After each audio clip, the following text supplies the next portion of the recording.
반갑습니다. 네, 오늘 폴리뉴스는 귀한 손님을 모셨습니다. 오늘 전국 인터뷰에서는 이준석 국민의힘 전 대표를 모시고 진행하도록 하겠습니다. 안녕하십니까? 네, 안녕하세요. 예. 네, 저희 이전에 그 여수 토론에서도 예, 예. 맹활약을 해주셔가지고 예. 그때 난리 났었어요. 아이고, 우리 그럼. 소추도 그렇고 예. 동영상도 그렇고. 아, 예. 내가 볼 땐 팬덤이 좀 있는 것 같아요. 아, 예. 다행입니다. 그래도. 그 팬덤 대신에 경제에 대한 기대치, 예.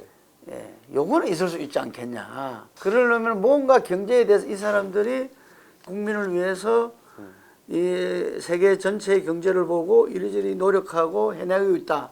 그래야 기대치가 생기지 않겠냐. 예전에 전주의 의원이 무슨 광주형 일자리 관련해가지고 예.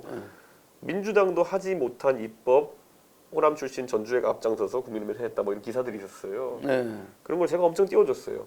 회의 자리에서도 그렇고 제 페이스북에서도 그렇고. 그래서 제 지지층 사이에서는 전주의 의원이 호남에 그래도 할 일은 호남 출신이구나라는 이미지를 가지고 갔었거든요. 네.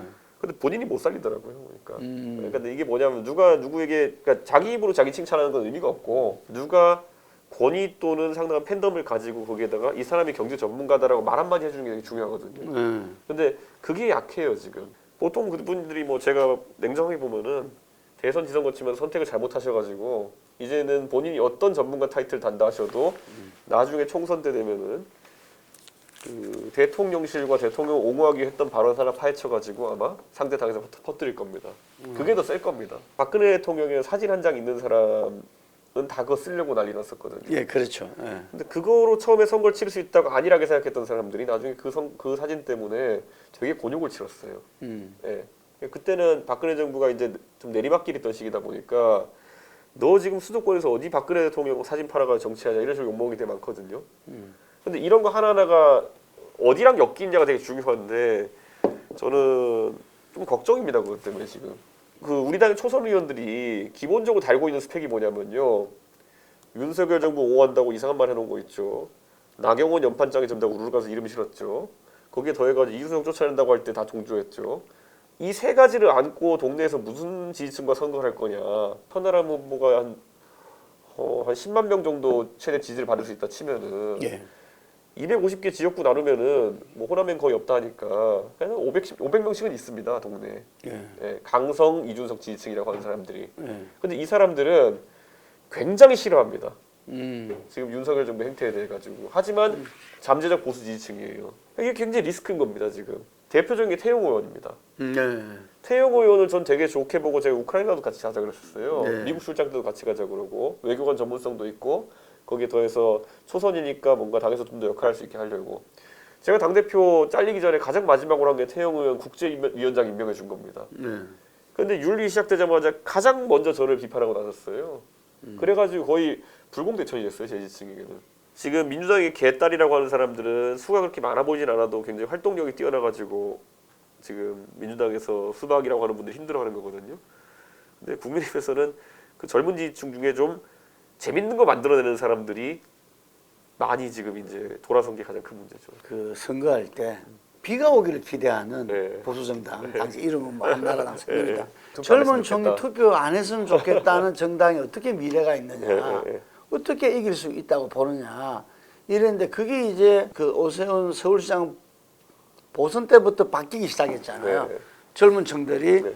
투표장에 나오게 하고 그 부분들이 그 국민의힘을 지지하게 된 이 엄청난 변화죠. 네. 그 엄청난 변화였는데 그게 결국은 제가 볼 때는 정권 교체까지 가져왔다. 네. 이래 보는데 그것도 애서 부정해요. 지금 윤석열 정권의 핵심들은 오히려 그 이준석 대표 때문에 차이가 벌어질 걸 갖다가 네. 오히려 더 자기들이 가까스로 이겼다. 이렇게 이제 이야기를 하더라고요. 저는 지금 총선에서 이 중차대한 선거에서 네. 뭐 총선이라면은 이거 지면은 제 생각에 윤석열 정부가 앞으로 식물 정부를 넘어서 가지고 예전에 노무현 대통령이 뭐 도저히 통치할 수 있는 방법이 없으니까 뭐 대연정 하자 그러고 무슨 뭐 네. 별의별 거 다 했잖아요. 네. 전 이번에 우리 총선 지면은 윤석열 대통령이 그런 얘기 하실 것 같아요. 예. 왜냐면 더 이상 통치의 방법이 없으니까요. 하다못해 총리 인준도 마음대로 못 할 거거든요. 예. 저는 그런 상황 속에서 그게 두렵다 그러면은 지금 총선 이기기 위한 여러 가지 고민을 해야 되는데 뭐 이준석이 때문에 뭐가 표가 떨어졌다 이런 거를 왜 총선에다 갖다 놓고 지금 실험을 하고 있는지 모르겠어요. 그 꼭 똥인지 된장인지 그때 찍어 먹어봐야 될 이유가 뭐가 있겠습니까? 2차 개각이라고 이야기하는 부분에서도 신원식 국방부 장관, 유인추 문광부 장관, 김명 여가부 장관 등등도 참 골라도 어떻게 이렇게 고르느냐라는 비판도 많거든요. 흔히 선거 때 참패하는 부분에 대해서 그 사후 평가가 오만하고 독선적이었다. 이런 평가를 많이 하는데 지금 그게 뭐 5만 군데에서 다 드러나는 것 같아요, 이게. 제가 그러니까 윤석열 정부의 지금 총선 전략의 큰 틀에서 가장 문제되는 게 뭐냐면은 보통 여소야대를 겪고 있거나 여소야대가 예상되는 상황에서는 여당이 할 수 있는 게 뭐냐면은 정권 안정을 위해 가지고 대통령 밀어주십시오거든. 일반적으로 박근혜 대통령이 따라다니는 수식어가 참 비운의 박근혜 같은 게 붙었거든요. 안타까운 가족사 때문에도 그렇고 그런 박근혜 대통령도요 2014년 지방선거에서 읍소 전략 갔을 때 졌어요. 네. 그리고 16년 총선도 마찬가지고요. 그러니까 읍소 전략이 먹히려 그러면요 최소한 사람들이 정말 불쌍하다가 하나 있어야 되는 거고요. 두 번째로는 여소야대를 한다 했을 때 야 정말 저 사람들이 일을 해보려고 그랬는데 여소야대라 가지고 일을 못했구나. 이번에 한번 밀어주자라는 인식이 있어야 되는 거거든요. 근데 윤석열 대통령이 물론 여소야대에서 많은 국민들한테는 하고 싶은 거 다 한 사람으로 각인됐어요.